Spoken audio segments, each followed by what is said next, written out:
This Quietcast podcast is brought to you by the I Was a Teenage Fundamentalist podcast. Hey Brian, do you know anyone that was once a teenage fundamentalist?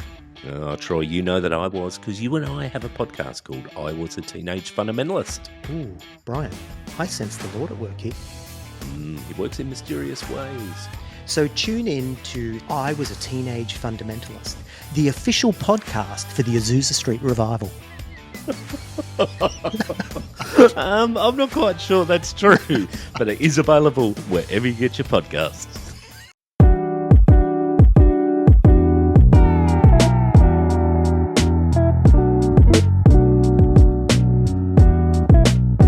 Welcome to Unconventional Conversations with Pastor Paul here on Evangelicalish. And this is where we talk about issues and biblical things and get a perspective you might not normally hear. And I want to talk about the issue of trans athletes in sports today, because this is one of those issues where I see the mob all saying, we're terrified of trans athletes and they're taking over the world, and multiple states are looking to ban. And it's one of those issues where I see people being manipulated. A friend of mine who I've known for a long time, who is a very sweet man, told me on social media, he says that these men should not be playing sports with these women. It's just not fair to have men playing sports with girls. And we hear that quite a bit, don't we? I usually hear it from people who, I guarantee you, were not out there fighting for Title IX money in the 90s for women to play sports. I guarantee you. You know, what I hear about this a lot is, it's not fair. You know, it's not fair. It's not fair for the girls. And a lot of people talking about fairness, and I like fairness too. But here's a newsflash. Here's a shocker. Nature isn't fair.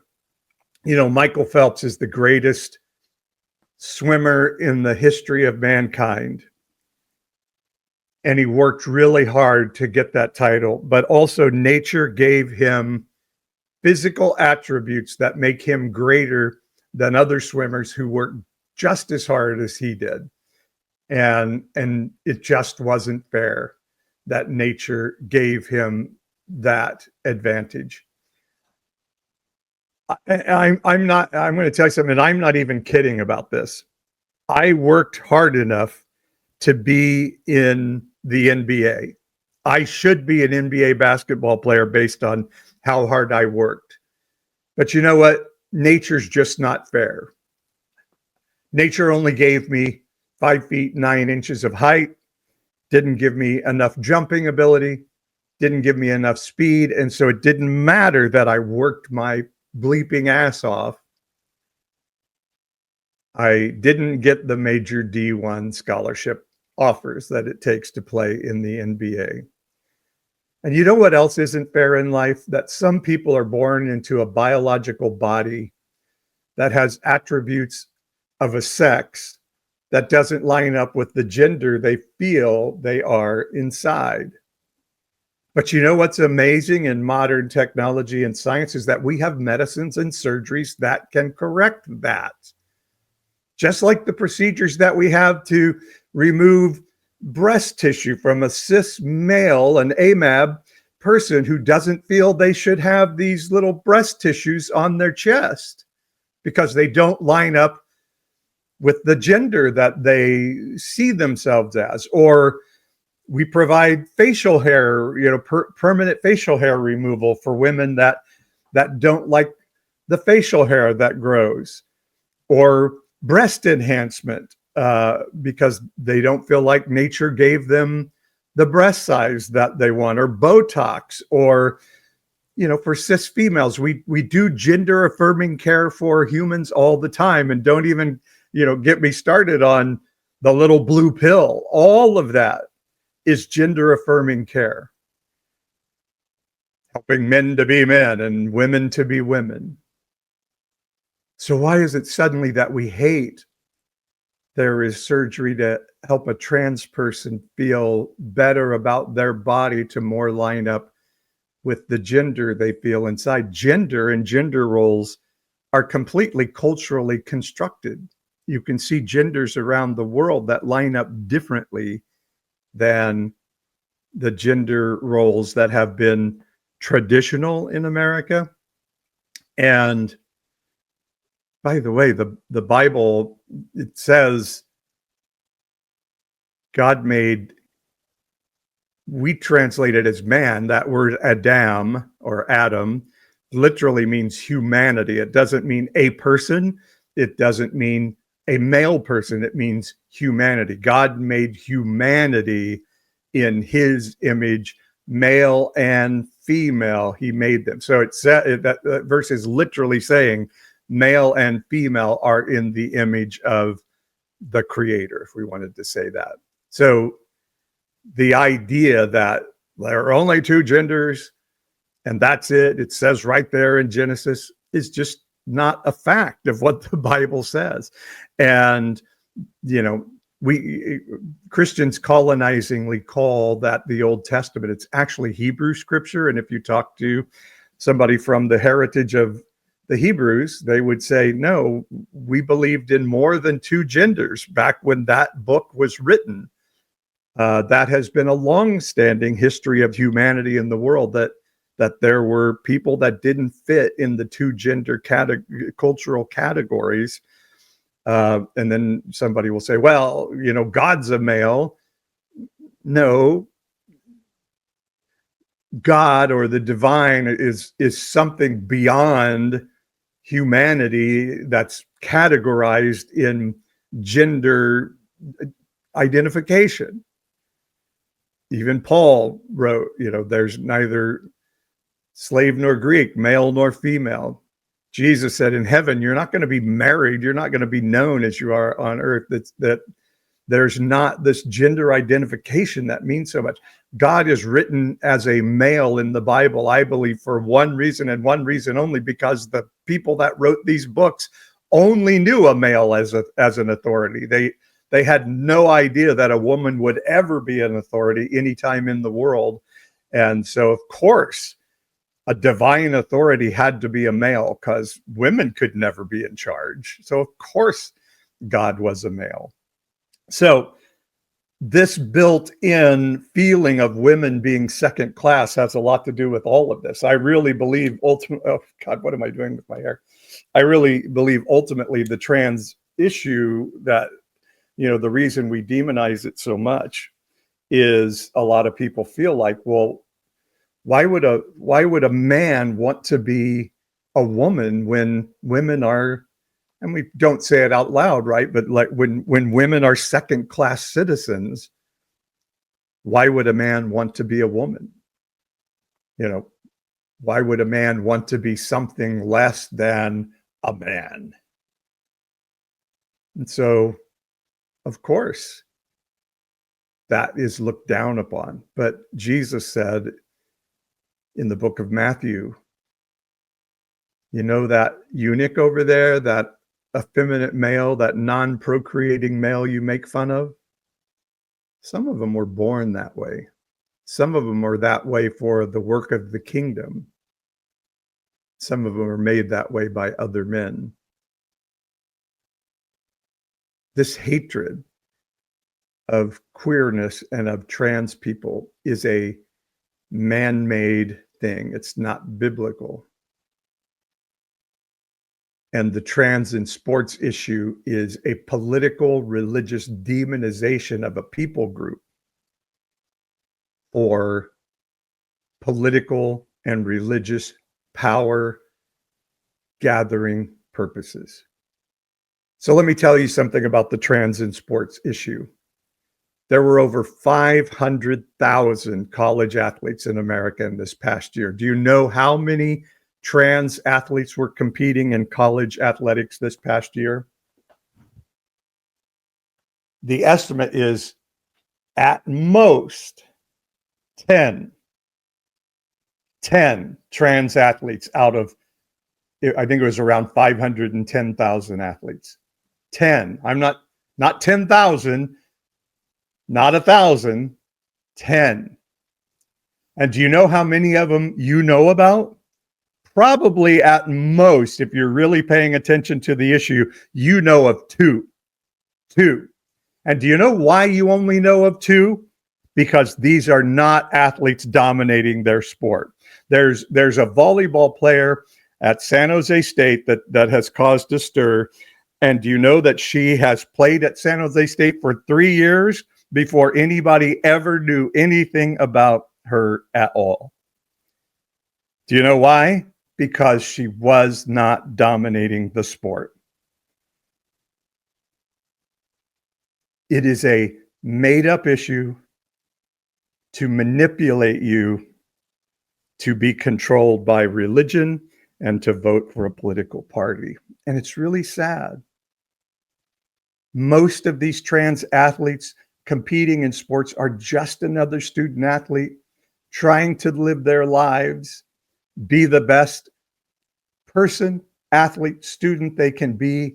But the trans athletes have an infinitely harder road in life because people like you, who I think are good people at your core, have been taught that you are supposed to hate them. And then say, well, I don't hate them. I just am telling them they're going to hell and they shouldn't be playing sports and they shouldn't exist. That's hatred. That's hatred. Can you imagine if somebody looked at you and said, because of what you look like, because of who you love, because of what church you go to, you don't deserve to exist?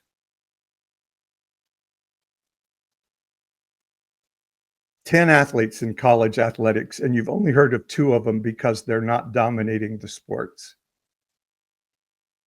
You don't just put on a skirt and become a trans athlete. A trans person's body goes through an incredibly rigorous transformation. It's not a simple process. And our incoming president once says, little Johnny goes to school a boy and comes home a girl. You have to be unbelievably ignorant to believe that. To even make that statement in a conversation over coffee, you have to be unbelievably ignorant. To say it on a campaign trail of a presidential race, you either have to be unbelievably ignorant or believe your followers are unbelievably ignorant, because there's nothing true in that statement. Nothing is happening of the kind, and it's not even possible for something of the kind to happen.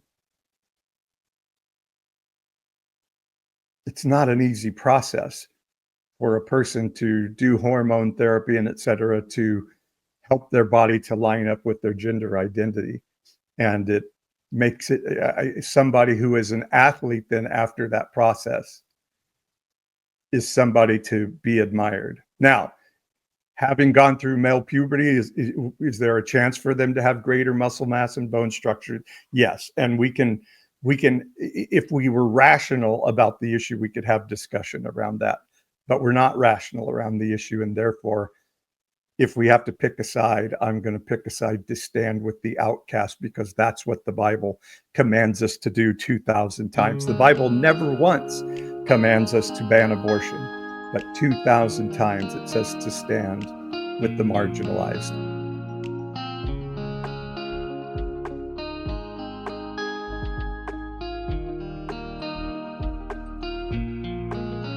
Okay, now is that time on every podcast where we say, smash that subscribe button, or make sure to like and comment and share this pod. Now, there is nothing I hate more in the world than asking people to give me money, but I happen to live in America, which is an extremely laissez-faire capitalistic society, and I have no choice but to ask, because I love to share my heart. I love to share what I've learned about the Bible and how it is relatable in a 21st century spirituality that can be found outside the walls of the church. And I love to share it in a way that challenges the right-wing Christian. And the world will call me a monster. The open-hearted will run to me so that we can share life and a beautiful spirituality together. And the only way I can do what I love is to ask those who are touched by what I do to share finance with me. If you can't just enjoy the content and like it, share it, all those other things that you can do. But if you can, would you please consider subscribing financially to my content through the website at evangelicalish.com. We're going to do a less short content on the different platforms in the coming year, as those platforms now, I think, are a little bit afraid of our new incoming administration and are starting to squash content like mine. And so I'm going to go to the longer form content on YouTube and on podcasting and just really start to share what I know from the Bible, like modern day parables, and explaining why the Bible doesn't say what right-wing Christianity and the Christianity we've known says that it says, and also share my personal emotional and spiritual well-being journey and the journey of my household. Hopefully that will really encourage people to walk their own emotional journey forward. And if that inspires you and you have the ability to spare a little extra money in these crazy turbulent times, evangelicalish.com, $5.99 a month is the lowest level you can join us, and that, even that, helps a great deal. So we finish with this. The state of Utah. The state of Utah's legislature decided to pass a ban against trans athletes in sports, as so many other states, out of fear and ignorance, have done in recent days. And their Trump-supporting governor, Spencer Cox, said, "I'm going to veto this bill." And he wrote a letter to explain why he was going to veto it. A Republican Trump-supporting governor said, "I'm going to veto this bill." And he wrote a letter to tell why. And I want to show you some of what Spencer Cox wrote. For those of you on Instagram and YouTube and Facebook, you can see what I have on the screen. Those of you on TikTok will just have to trust that I read. And it's really pretty amazing. And again, let me remind you one more time, this is a Republican governor who is a massive Trump supporting governor. And this is what he had to say in the letter that he wrote. He says, "4 kids." I'm sorry, wait, maybe I don't have this in order here. Let me see if I can get this bigger so I can read it. He says, "When in doubt, I go to kindness, mercy," and I can't read what that third word is because it's too small on my screen. Oh, here we go. "I go to kindness, mercy, and compassion." He said these trans kids, 4 transgender kids participating in high school sports in Utah out of 75,000 high school athletes in our state. 4. One of them is a transgender student playing in girls' sports. And then he goes on to note that 86% of trans youth in the state of Utah report suicidality. 56% of trans youth in the state of Utah have attempted suicide. He says, we're passing a law against 4 children out of 75,000 students. And he says, it's a complicated issue, but I always defer to kindness, mercy, and compassion. Again, Republican, Trump-supporting governor. And then he finishes with this amazing finish that just tears at my heart. He says, 4 kids and only one of them playing in girls' sports. That's what all of this hubbub is about. 4 kids who aren't dominating, winning trophies, or taking scholarships. 4 kids who are just trying to find some friends and feel like they are a part of something. 4 kids trying to get through each day. Rarely has so much fear and anger been directed at so few. He says, I want these kids to live. And all the research shows that even a little acceptance and connection can reduce suicidality significantly in trans children. For that reason, as much as any other, I have taken this action in the hope that we can continue to work together and find a better way. And then he talks about the legislature. He says, if a veto override occurs, I hope gosh, boy, TikTok said they just restricted some of you, so I hope you assholes are not taking over the chat. He says, if a veto override occurs, I hope we can work to find ways to show these 4 kids that we love them and they have a place in Utah. And he goes on to say, politically, it would be much easier for me just to sign this bill, but I'm going to do what I feel is right. Which is so rare in the Trump era of politics, isn't it? So I just want to tell you, you're being manipulated on this issue. And it's as old as politics itself. Find a people group we can demonize and create fear around, whether it's migrants or Muslims or trans people. And then just demonize the heck out of them. And if you can find a way to get good people to agree with you and be afraid and to hate on people, all the better. But I want to encourage you, and this is always the work I want to do, is to not let your eyes be blinded and your ears be stopped up by political and religious manipulation, but take a moment to think for a whole bunch of different ways. Is it worth it for us to demonize an entire people group for 10 athletes in college sports that are trans out of 510,000 athletes altogether? And of those 10, at most, I've heard of 2 of them because they're outstanding athletes in women's sports. Is that a good reason to pass a law that demonizes probably about 1.5%? What we know in good estimates is 1.5% of the American population, and I dare say there's at least another 1.5% of the American population who won't tell anybody they're trans because they know good people like you will look at them and say some of the things like some people are saying in my comments on my string here.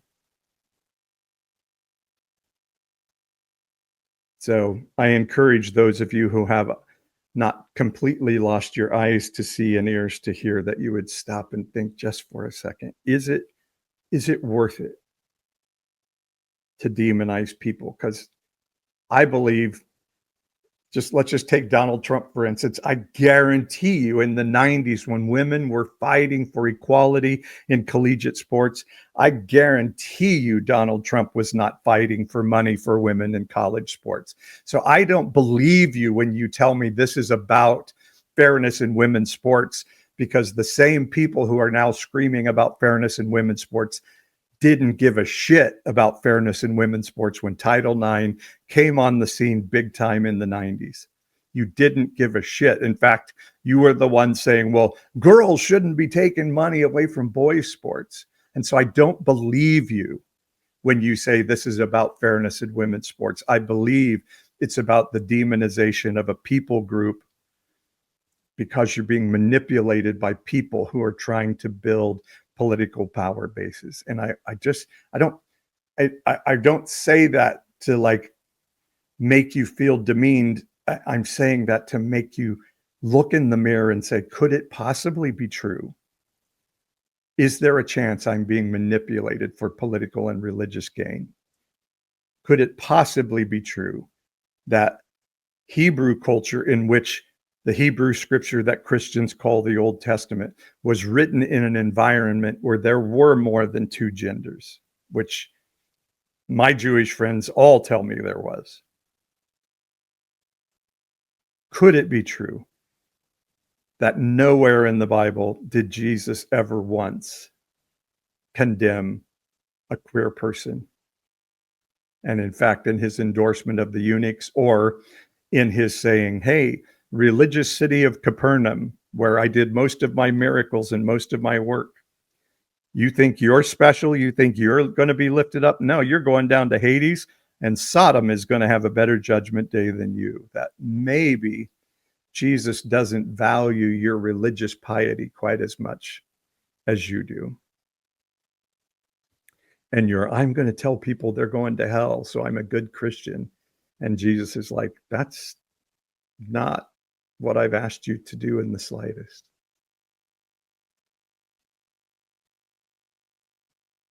I'm here to speak to people who have eyes to see and ears to hear and say, can you possibly consider something different than you've known?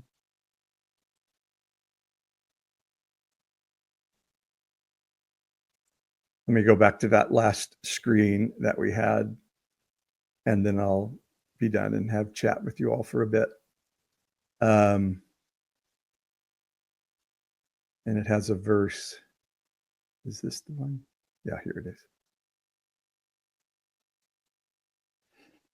So Jeremiah and Jesus both, in very different times in history, were living in very similar times as to what I believe we're living in now. And Jeremiah was telling his religion and his culture, like, we're in some deep shit, people.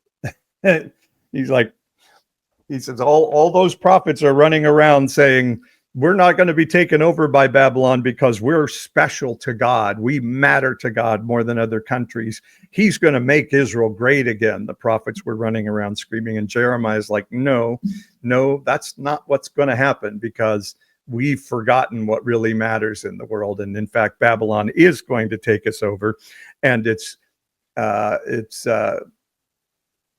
God's mercy that that's going to happen, because this is going to bring us back to who we're supposed to be. And so this is the verse I have at the bottom of this on the screen that you can see on Facebook, YouTube, and Instagram. And I'll just read it for you on TikTok. It says, they have become rich and have grown fat and sleek. They know no limits in deeds of wickedness. They do not judge with justice. They do not care of the cause of the orphan, which represents the outcast and the economically disadvantaged. They do not defend the rights of the needy. Gosh, isn't that true? Just look at the government shutdown right now. It's a severe lack of caring about people who really need government service. And then it takes a turn and says, shall I not punish them for these things, says the Lord? And shall I not bring retribution on a nation such as this? That's from Jeremiah 5:27 and 29. In the Bible, there is, in the Hebrew scriptures and in the Christian New Testament, there is not a single command, not one, to ban abortion. There are about 2,000 to seek justice, not just care for, but seek justice for the poor, the foreigner, the marginalized, and the widow, the economically disadvantaged. And we see all through the Bible, and we actually see all through history, when a people group forgets these commands, God avenges himself against those countries and those people groups. And I take solace today. I've been so disturbed since election day at, like, who are these people that we've become? Where did just basic empathy and our soul go? And Jeremiah is noted in the prophetic book of Jeremiah, but also is noted to have written the book of Lamentations that follows. And Lamentations is built on lamenting. And so he wrote a book of lament that my people have lost it. They are no longer good people. We are no longer followers of God. And I'm taking solace in the fact that I think we're in a very similar era where I hear Christians say, God wanted Donald Trump to be president. And there's a part of me that's like, yeah, maybe true. And maybe all of it was to really expose the ugly, ugly heart of our Christian culture in our country. Because I'm stunned at how unempathetic and uncaring for humanity American Christians are. And maybe the blessing of the Trump era is that need to tell jokes with the N word in it, that need to call people, excuse my language, the fag, that need to be able to tell women, get back in the kitchen where you should be. I didn't realize how strong that need was in our culture. You smart people trying to encourage me to be a better person. Who are you to tell me those things? And all through history and all through the Bible, when a people group get their heart into that space, that empire comes to an end. And maybe that's where we are. Maybe that's what needs to happen so we can change. So I lament, and I take solace in that lament, that Jesus was walking by the temple one day with his disciples, and they said, Jesus, look at these buildings. Isn't our culture and our religion amazing? And if we could ever just get the Romans out of here, we could make our country great again.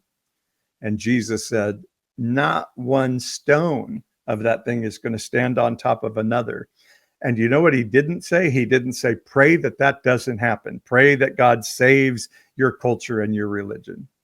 No, he said, no, it's coming down. Pray that you're not pregnant when it happens, because that's going to be really miserable.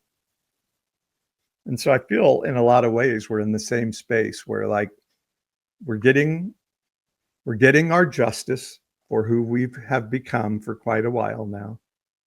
And my job, at least for sure, is to try to save as many people as I can from the stones that will come crashing down due to the bad decisions we've made as a people group.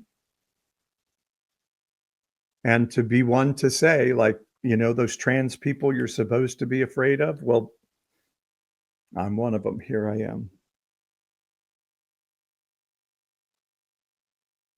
You need to really decide if